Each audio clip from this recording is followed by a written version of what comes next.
Hello viewers, welcome to IT System Admin and Information Technology Learning Tutorial channel for you.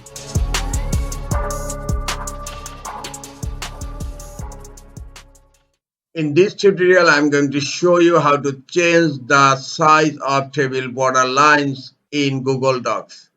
Sometimes it becomes very important for you, so don't forget to watch full video.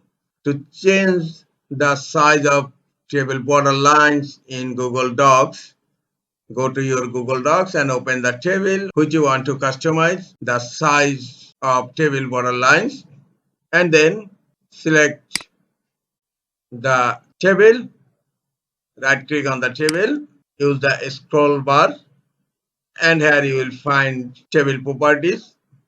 Click on the table properties.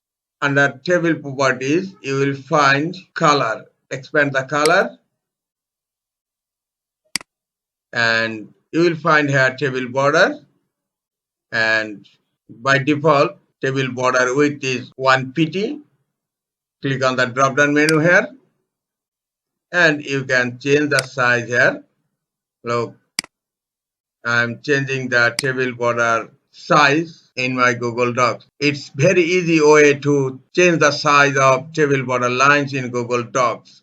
This is all for today. Hope this tutorial is helpful for you. Keep watching for next tutorial. Thank you very much.